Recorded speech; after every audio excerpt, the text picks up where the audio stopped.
The morning of September 11th, 2001, began as an ordinary day for the world. In the United States, it was a Tuesday.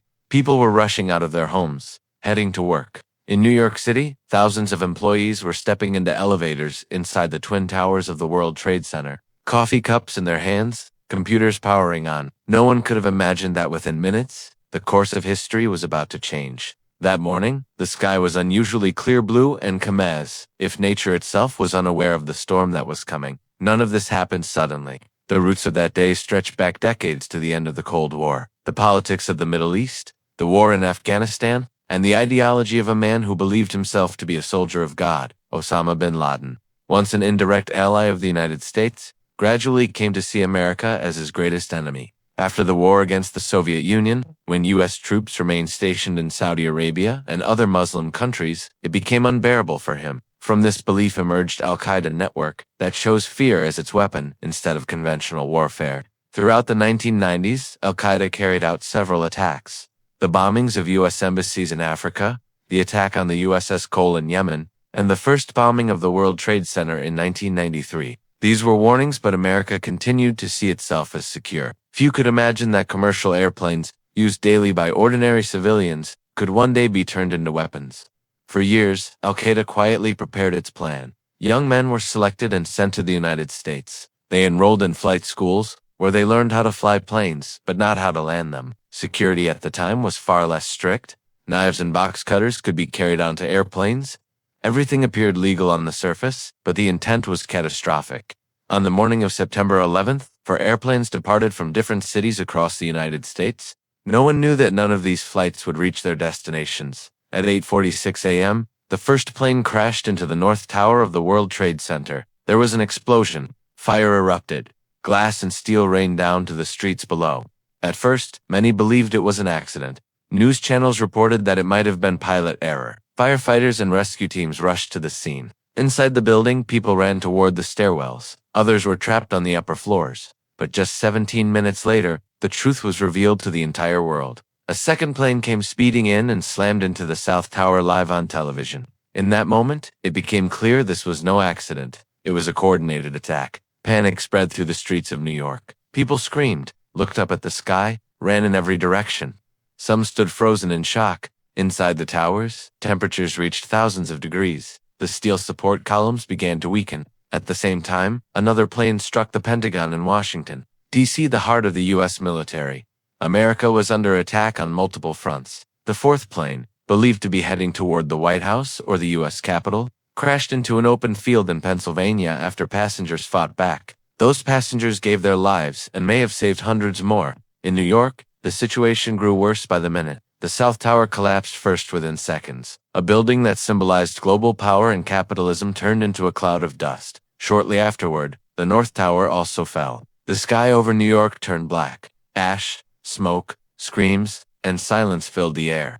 Thousands were buried beneath the rubble. Firefighters, police officers, and civilians alike. No one was spared. Nearly 3,000 people were killed that day. It wasn't just buildings that fell. The sense of American security collapsed with them. For the first time, the world saw that even a superpower could be vulnerable. After the attacks, the United States declared a war on terror. Afghanistan was invaded, the Taliban government was overthrown, and wars began that would last for years. Airport security was transformed, surveillance expanded, laws became stricter. A new debate emerged between freedom and security. Osama bin Laden remained in hiding for nearly a decade. In 2011, he was killed in a U.S. operation in Abbottabad, Pakistan. Yet the wound of 9/11 remains fresh to this day. This was not just an attack, it was a message. A reminder of how fragile the modern world truly is, and how hatred, in a matter of moments, can consume thousands of lives.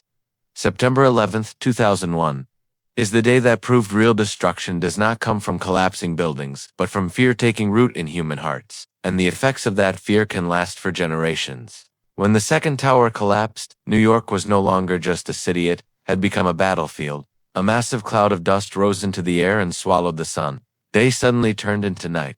People ran through the streets like the blind, some holding each other's hands. Some alone, some injured, some numb with shock. With every breath, ash filled their lungs. Cell phones stopped working. Landlines went dead. The heartbeat of the city seemed to come to a halt. Inside the World Trade Center, those trapped on the upper floors had no way out. Some leaned out of shattered windows, desperately trying to breathe fresh air. Others made final phone calls in which goodbyes were spoken. Children's names were whispered, apologies were made, and the words "I love you" were said one last time. Those voices are still preserved in recordings today, and they tear apart the hearts of those who hear them.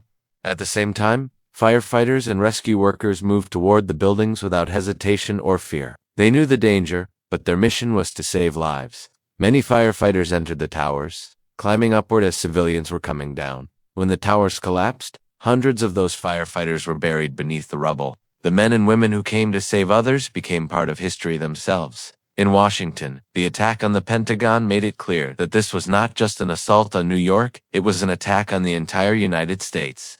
The White House and the Capitol were evacuated. The president was moved to a secure location. The entire national airspace was shut down. For the first time in American history, all commercial flights were grounded at once. The skies went silent, as if the world itself had stopped breathing. The story of the fourth plane that crashed in Pennsylvania emerged later, but it became a symbol of hope. Through phone calls, the passengers learned what had happened to the other flights. They decided they would not die silently. They chose to fight back. The words "let's roll" became immortal. That plane never reached its target, and the sacrifice of its passengers prevented an even greater tragedy. When the smoke began to clear, the true scale of the devastation became visible. Where towering skyscrapers once stood, there was now only rubble, fire, and silence.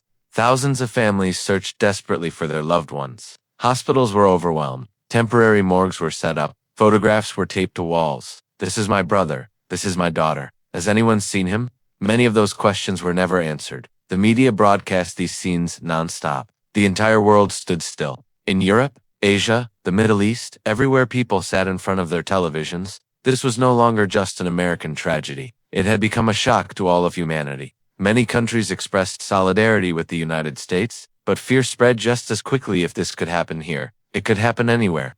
Within days, it became clear that Al-Qaeda was behind the attacks. Osama bin Laden's name surfaced. In America, there was anger, grief, and a burning desire for justice and revenge. The president declared a war on terror, stating that those who were not with America would be considered against it. The world began to divide. Afghanistan was invaded. The Taliban government was removed, but the war did not end. Blood was shed for years. Countless lives were lost. Policies were shaped in the shadow of 9/11s. Strict airport security, new surveillance laws, monitoring of phone calls and emails, all of it traced back to that single day.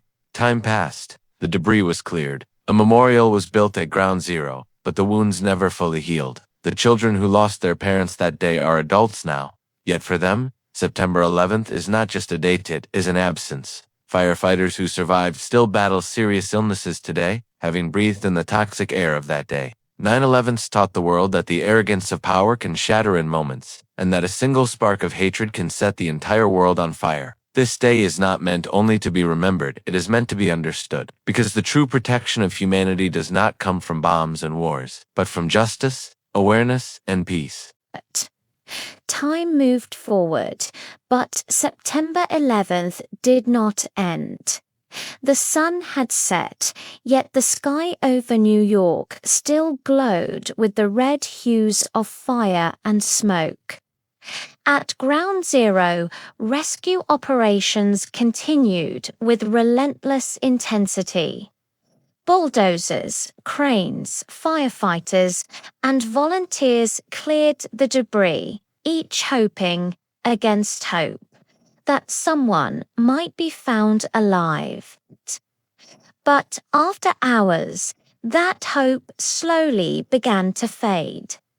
The search for survivors turned into a recovery operation. From beneath the rubble, sometimes a shoe would be found, sometimes a watch, sometimes a charred bag, and sometimes human remains. Every item told a story, bore witness to a life interrupted. Firefighters worked in silence, occasionally pausing, removing their helmets, bowing their heads, knowing that their own colleagues lay trapped below. The screams that had filled the day had now been replaced by quiet sobs. Meanwhile, across the United States, a strange, heavy mood had settled. Flags were at half-mast, schools were closed, sporting events cancelled. People sat at home in front of televisions, watching the same scenes over and over, struggling to believe it was real. Every replay of a plane hitting a tower or a building collapsing tore at the heart again. For the first time, America felt powerless. A few days later, the president addressed the nation. His voice carried both anger and sorrow. He sent a clear message. This was a war, and it would be answered. The phrase war on terror began to echo across the globe. Afghanistan was targeted as it harbored al-Qaeda safe havens, and the Taliban government refused to hand over Osama bin Laden. Bombing began, and a new, long war was born, its effects felt for decades to come. Inside the United States, much also changed. Laws like the Patriot Act were introduced, granting the government broad surveillance powers. Phone calls, emails, travel, everything was scrutinized. Long lines at airports, strict screenings, shoes off, belts removed. These became the symbols of the post-9/11 world. The balance between freedom and security became an ongoing national debate. But alongside all this, another reality emerged. Muslims in the US and many parts of the world began to be viewed with suspicion. Hate crimes increased. Mosques were attacked. Ordinary people with no connection to the attacks paid the price. 9/11s did not just topple buildings, it fractured communities. Months of clearing continued at ground zero. Eventually, a memorial was planned to ensure the world would never forget what had happened. 2 large reflecting pools were built, the names of all the victims inscribed along the edges. The place is silent, yet in that silence lie screams, prayers, and the unanswered question that still lingers. Could this have been prevented? Investigations over time revealed failures, intelligence lapses, lack of communication between agencies, warnings ignored, reports overlooked. Everything came to light, but by then it was too late. History does not benefit from ifs and buts. Years passed, children grew up, the city was rebuilt, but 9/11s remained like a shadow. Every year, on September 11th, names are read aloud. Bells ring. A moment of silence is observed, a reminder of human fragility and the destructive power of hatred. This event is not only America's story, it is a lesson for the entire world. A lesson that violence achieves nothing but more violence. 9/11s changed the world, but the question remains, did the world learn from it? Over time, 9/11s ceased to be just an event. It became a reference point. Every new war, every new security policy, every new law was in some way linked back to that day. The United States and its allies weakened al-Qaeda in Afghanistan, toppled the Taliban government, but peace did not follow. The war spread across mountains, caves, and borderlands, one enemy would fall, and another would appear. It became clear that terrorism was not confined to a single country or a single person. It is an ideology that cannot be eradicated entirely with a gun. After Afghanistan, the war in Iraq further divided the world. Although a direct connection between 9/11s and Iraq was never proven, decisions were made in a climate of fear and anger. Millions of lives were lost. The entire region fell into instability, and the question raised after September 11th only deepened. Can power truly bring peace, or does it merely create new wounds? Within the United States, an entire generation grew up under the shadow of 9/11s. Children who were in school that day are now soldiers, journalists, politicians, and teachers. The memory of that day has not faded for them. Some decided to become firefighters, others joined the military, and some chose to raise their voices for peace. Every person internalized the tragedy in their own way. Ground Zero had been brought back to life. New buildings rose, including the New World Trade Center, also called the Freedom Tower, reaching toward the sky. It was not just reconstruction. It was a message that a city could rise again, even after being shattered. But in the shadow of that height, the memorial always stood silent, its flowing water like tears frozen in time. Alongside investigations and official reports, conspiracy theories began to spread. Some questioned the official narrative, others offered alternative stories. Many of these claims were unsupported by evidence, yet they showed how 9/11s had shaken public trust in institutions. When trauma is immense, so are the questions it provokes. Meanwhile, the search for Osama bin Laden continued. The world's most wanted man remained at large for years. That pursuit itself became symbolic, as if the outcome of an entire war depended on one individual. For the United States, it was not just a matter of justice, it was a psychological necessity to see the responsible party held accountable. Time passed. Media attention fluctuated, sometimes fading, sometimes returning with a new video or statement. Al-Qaeda weakened, but new groups emerged in its place. The world learned that if an ideology is not defeated, it can return in a new form. The post-9/11's world may have become somewhat safer, but it also became more fearful. Amid all this, the stories of ordinary people were often overshadowed.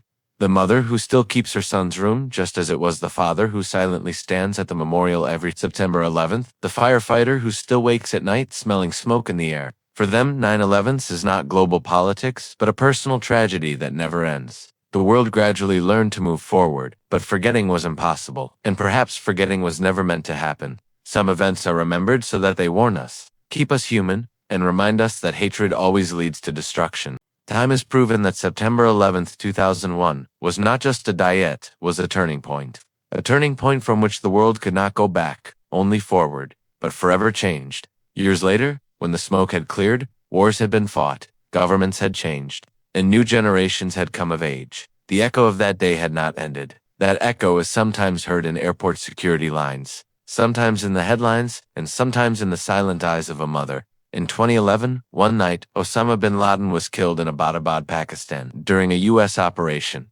In America, there was a mix of relief and reflection. Some said justice had been served. Others felt it was not an ending, only the close of a chapter, because the ideology that gave rise to 9/11s could not die with one person. Osama's death healed the wound slightly, but the scar remained. The world also saw the heavy price of the wars that followed 9/11s. Millions of lives lost, countless refugees, cities destroyed, and soldiers returning with physical and psychological wounds. For many families, 9/11s was not a single day, but an unending chain of consequences, beginning in New York, but spreading to Afghanistan, Iraq, and beyond. Yet, in spite of everything, humanity did not stop living. New York rebuilt itself. Where there was once rubble, new buildings, new dreams, and new lives emerged. People began to smile again, go back to work, and look up at the sky. But in their gaze, innocence had given way to awareness. Every year, on September 11th, at the exact time the plane struck, a moment of silence is observed. Names are read aloud. Bells toll. Time seems to stop. This is a reminder that these people are not just numbers. They were fathers, mothers, sons, daughters, friends, colleagues. Their lives were cut short, but their memory lives on. 9/11s also leaves us with a question. How do we see each other? Do we allow fear to divide us, or do we learn from this tragedy that humanity is greater than religion, nation, or language? Hatred brought destruction on that day, but so many people saved lives, without asking who the other was, where they came from, or what they believed. Perhaps the greatest lesson of 9/11s is this: when humans are blinded by hate, even airplanes can become weapons. But when humanity awakens, hope can be found even in the rubble. This event should be remembered not to frighten us, but to awaken us. Because history does not ask what we saw. It asks what we learned. And September 11th still asks us that very question today.